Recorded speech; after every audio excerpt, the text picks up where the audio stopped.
Good evening, everybody. We are going to have the part of the meeting where we're going to be talking about the Cantor's Companion, what that is, and how to find out more about it. This started out as part of the 2006 promulgation of the Divine Liturgy in the Byzantine Catholic Metropolitan Church of Pittsburgh when the new liturgy books were released. Actually, a little bit before that, every parish was sent a copy of a set of CDs with the music for the service and a copy of the Cantor's Companion. So for the cantors to look at and use and share. If you're interested in getting a copy of it, there are two different ways to do it. One of them is to go to the Byzantine Seminary Press. And you go to the Seminary Press and look under Books and Media, Liturgical Books, and scroll down. You'll find the Cantor's Companion. It has a beautiful full color cover, and you can have it shipped to your door. On the other hand, if you like, you can go to the MCI website, which is mci.archpit.org.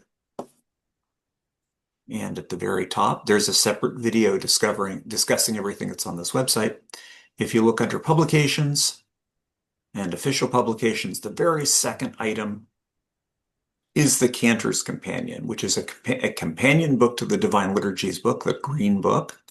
And that's what we're going to talk about. So this on the website, it's a 111-page PDF, which means you could get it from the Seminary Press, or you could go ahead and print off your own copy. It is copyright Byzantine Metropolitan Church of Pittsburgh, but it is intended to be available to every cantor. So, table of contents, divided into two basic sections, 111 pages, I said. The first 26 pages, is all the kind of useful stuff that we really like every cantor or student cantor, assistant cantor, apprentice cantor in the church to be aware of. This is the absolute basics that the Intereparchial Music Commission that wrote this back in 2006 wanted people to have. And then there's a reference section that we'll talk about second. And that's another 65 pages, but it's not the kind of thing you read through. It's the kind of thing that you dip into as needed. So we talk about the purpose of the book. Tell them what you're going to tell them and tell them and tell them what you told them. Explanation of the church's liturgy and chant, explanation of the musical symbols, some suggestions for cantor communication with congregation, information about what to do during the Divine Liturgy in particular, some additional material to assist with that. And then at the back, there's a history of our Prostopini or plain chant and an index to the music in the Faithful's book. Partly because of the CD set, people had a hard time finding individual things on the CDs. And so this index was sort of composed to point to the Green Book and the CDs at the same time. Almost everything in here has to do with the Divine Liturgies book for the people, the Green Book. So first thing we talk about, chapter 1. Anyone who's been through the beginning MCI classes knows that we talk about why you need a cantor. And we talk about the cantor's job and the things they need to be an effective cantor. Make this a little bit larger. Is that big enough to see? Yes. No. No? Okay. A little bit bigger. Can you? Yeah. Okay. A little better. That's easier. So the cantor has to have some various kinds of knowledge, and then they need to start leading. And we do emphasize, as we always emphasize, cantor's not a soloist. Their job is to sing with the congregation. And then we talk a little bit about how you can get information out to the congregation about what you're going to sing. Again, in the classes, we go over this a lot more. This is the basics that the Music Commission wanted people to be thinking about. Chapter 2, the church's liturgy in just a couple of pages. We talk about the various offices of the day. We talk about the Divine Liturgy. We talk about the movable and movable feasts, what they are. cycle of 8 tones, the assignment of the days of the week, and the fact that you can find hymns for them at the back of the green book. And that's enough. We have a whole course on that on a free course on the MCI website. But this is, again, what the Music Commission felt everybody needed to know. Then we talk about plain chant. We say what it is and where we got it from. Not a lot of history. That's at the back. We talk about the five-line musical staff and the fact that we have key signatures for convenience, but that really our chant isn't exactly major or minor, and that you're going to pitch according to the clergy. Talk about chant as sung speech. We talk about time signatures and the lack of time signatures and what they mean. We talk about the reciting tone, the feathered whole note, and how to do that. We talk about psalm tones and give some examples of how to accent them. We talk about the reading tone, and again, this is very early. The Music Commission basically said, learn this from someone who knows how to do it. We talk about melodies for triparia and the fact that some tones have Kentuckian melody and some don't. We talk about melodies for Perkimena. We talk about the Samalasan tones. This book doesn't really cover Vespers, Vesper liturgy a little bit, but mostly we mention a lot the fact that if the Our Father melodies are in the Samalasan tones, so you can use those to learn. We talk about the earmos melodies and that really every earmos has its very own melody, even if we all tend to sing, we tend very often to sing them to a single melody in tone 6. And that's all about the liturgy. Well, in terms of the typicon, again, we've got a course on this online, but here we just talk about the difference between the common typicon and the yearly typicon, the fact that you need one of each, where to get it from the seminary press, the fact that these rules have to be adapted to the parish, and that the celebrant and the pastor are the final arbiters. It's not an exact science. It's not rules, rules, rules, but it's meant to make the parish's liturgical life go well. Talk about little things like trying to avoid page jumps and such when you can get away with it.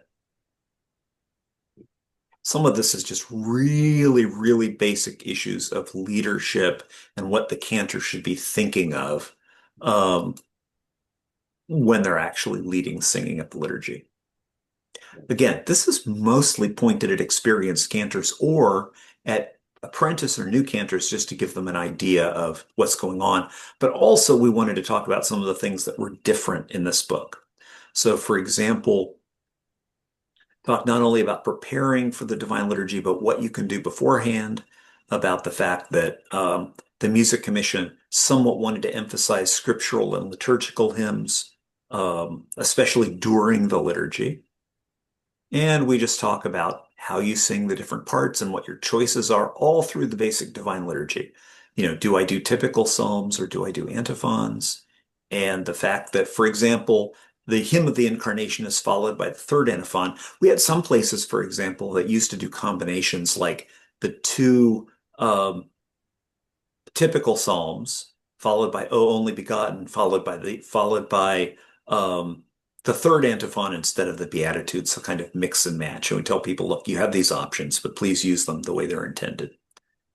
Talk about Troparia and Cantacia. It is somewhat dated by the fact that at this point in 2006, the Music Commission was still under Bishop Pataki was still recommending really you shouldn't do more than 3 Troparia and Cantacia together as a guideline, because that's what at some point some bishops were more strongly recommending. We wouldn't say that these days. This is the document that came from the bishops and the Music Commission at a particular point almost 20 years ago. So a few things have changed. We talk about, again, the Trisagion, the Holy God. We talk about all the different options and what they are and when to use them. We talk about the Perkimenon and the Alleluia and the fact that you really ought to know how musically the verse is supposed to relate to the Perkimenon, and we talk more about that later. One thing that's particular here, we give the rules for combining if there are 2 Perkimena or 2 Alleluia. We talk about exactly how to do that because that was a new thing for a lot of parishes at the time. that had never really done that. Talk about how the gospel's done, the same rules. How do you combine two alleluias? What do you do?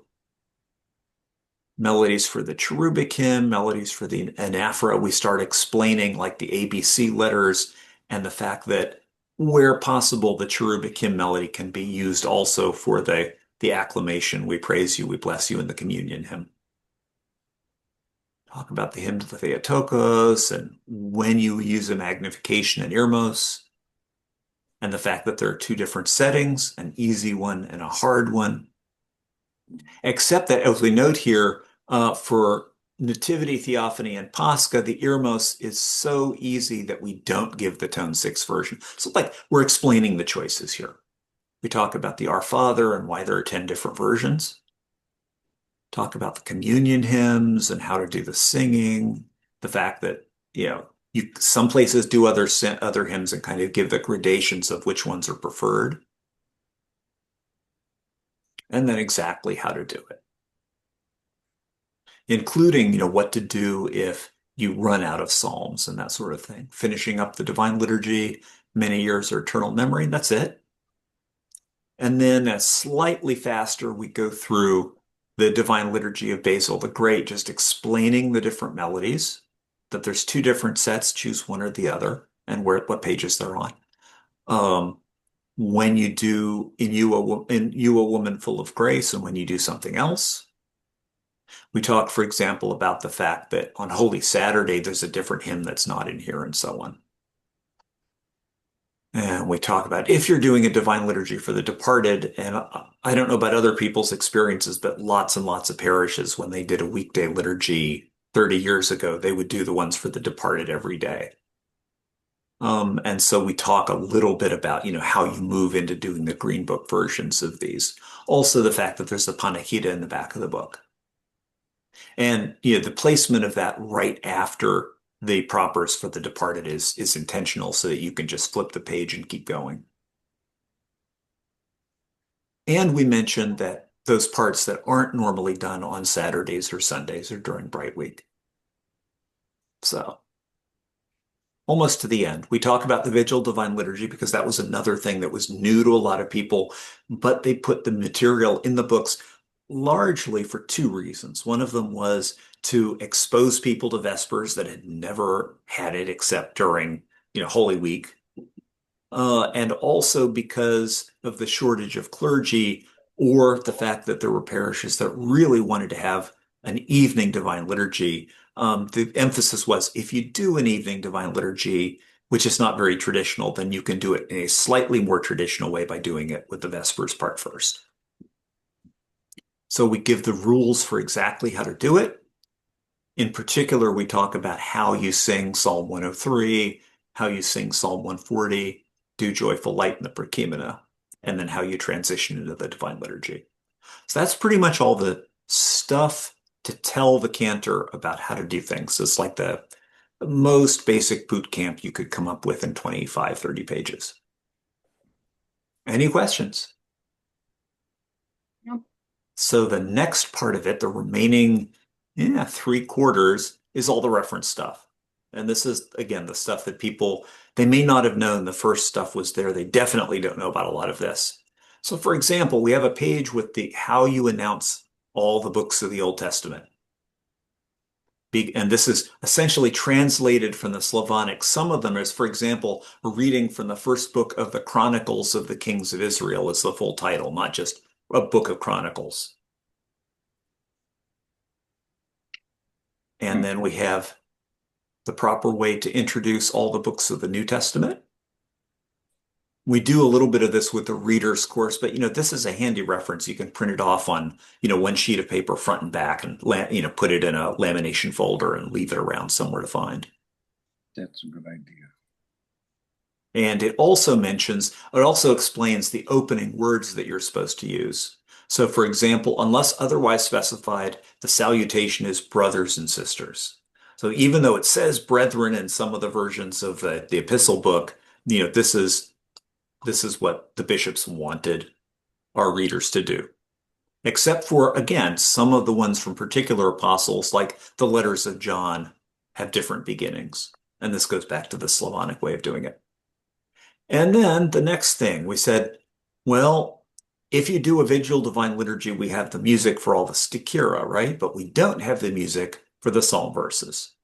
So here, because this applies only to the cantor, not the congregation, we give in real serious detail how you sing the stichera at Psalm 140. Okay, actually, how you sing the lamplighting psalms from the beginning, figuring out the tone, singing the first part, "O Lord, I have cried," doing the psalm verses straight chanted, and then doing the verses sung to melody. And then we give people a schematic for the tone one melody, first the prepieve, then the beginning and end of the sticheron, and explain it just a little bit. And then we give you all 10 of the tone one stichera, also the two versions of Glory Now and Ever, all in one place. Even if you don't have the Cantor Verses book, which is mostly for Vespers and Matins, if you have this, then you got the music for Vigil Divine Liturgy. And we do the same thing for tone 2, tone 3, and so on. Again, reference material, handy to have.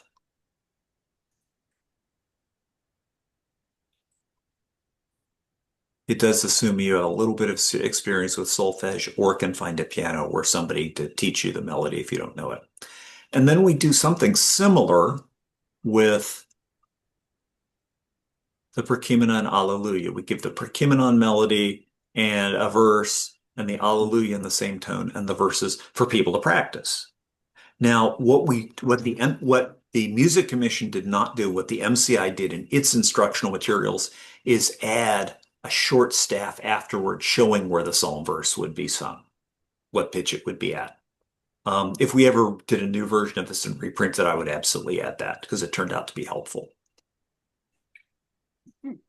Okay, but here again, if you know a little bit of solfege, if you know your do, re, mi's, then this can help you figure out where you begin and end the melodies.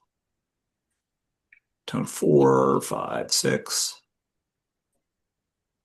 And we do note that you have to go down, how you have to do the perfect fourth to go down for tone 6. At that point, the Music Commission was unsettled on whether to use a major or minor psalm tone for tone 6.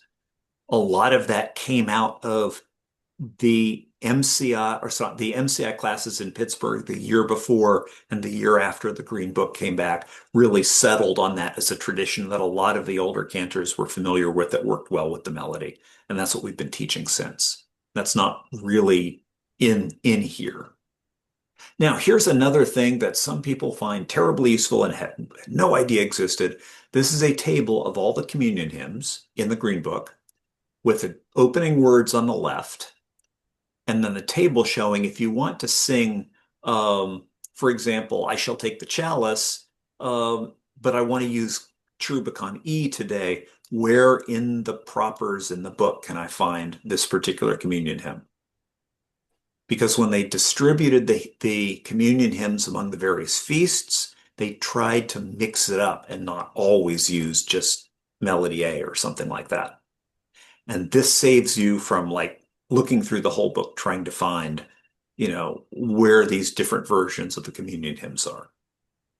Again, you can print it off once and then you've got it if you need it. And we talk a little bit more. The other thing that people ask for is, what do I do? How do I find the Psalms? You want me to sing a psalm? I never sang a psalm before. I just sang communion hymns. If you want me to chant a psalm, where do I find it? And rather than just saying, look it up in a Bible, which would give you a different translation than what you're used to everywhere else, we went ahead and printed a table of every communion hymn, what the psalm is. And of course, it also says it usually in the music in the book. And then we give you the texts of all those psalms, just the ones that go with communion hymns. So Psalm 36, Psalm 64, Psalm 66. And you can use these at communion without needing to get a Bible or a psalter or anything else.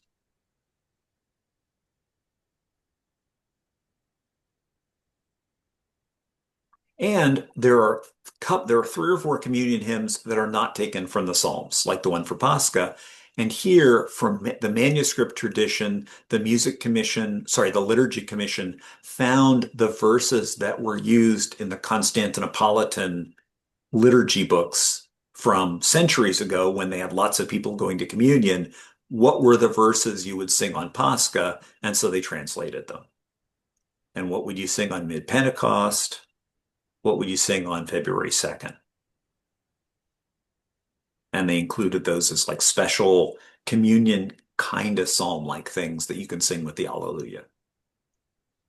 That's the main material. All that's left is appendices. We have a 3 or 4 page history of our plain chant, our prostopinea, explaining the different kinds of chant. Sometimes people hear about Znamen chant and they don't know what it is. So we explain what it is and where it came from and how different kinds of music got involved and became part of this. A little bit of the history, the printing of the book Shai Prostopinea and Rodson and Andrew Sokol's Plain Chant, which you'll still see in copies of at Uniontown for the Slavonic liturgy. Talk about the early experiments with English and the Black Notebook, Byzantine liturgical chant.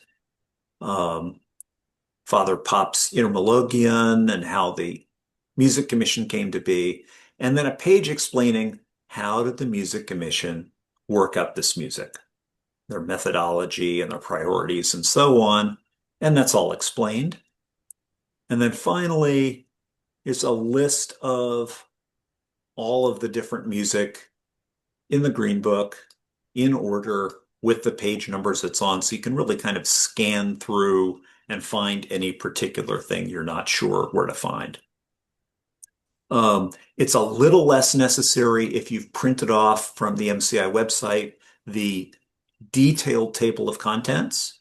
And the one thing that this doesn't have, but really should, is the index to which CD these different things are on. And that's, to some extent, we make up for that a little bit by the fact that on the MCI website,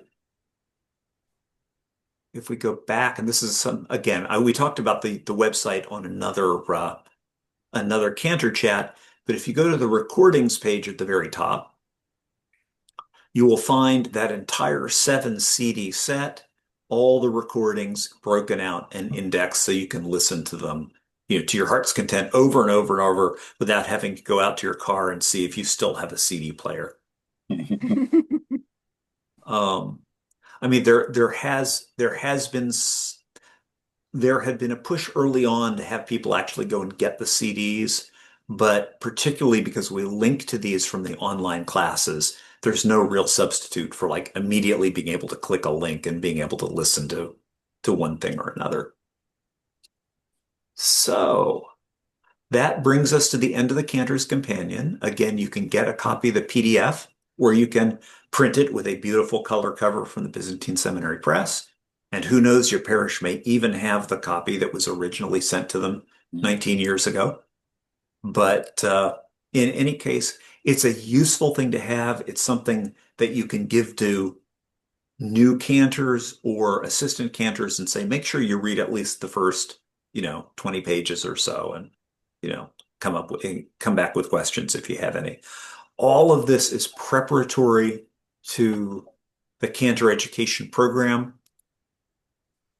that we have, but it's what the Music Commission in 2006 felt was the bare minimum. Plus, as I say, some really useful reference pages for things like singing the Psalter at communion.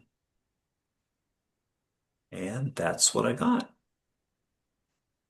I'm looking forward to doing some more of these. So if you have ideas for, other things that you would like us to talk about at the Cantor chat, please let me know. And do any of you have questions? I have one question that came up when we were doing Great Vespers a couple weeks ago. Mm-hmm.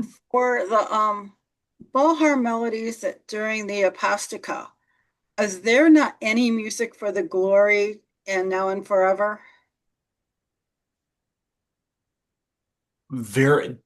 Okay, unless it's appointed for the Bolhar melodies, usually you sing Samalasans. Okay, Particularly wondered. for some reason, particularly for the Theotokia, they often go back. Now, I'll say something particular about that. Samalasan used to mean something else. Samalasan used to mean it has its own melody, look in the chant books. And then it came to mean it doesn't have its own melody. It's the same melody over and over. Okay. And that's just, well, what can I say? Our Byzantine tradition. That's sometimes the way things happen. So it was, and then it wasn't. It was and then it wasn't, right? Okay. Um,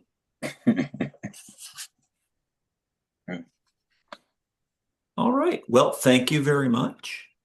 And I will go ahead and stop the recording now.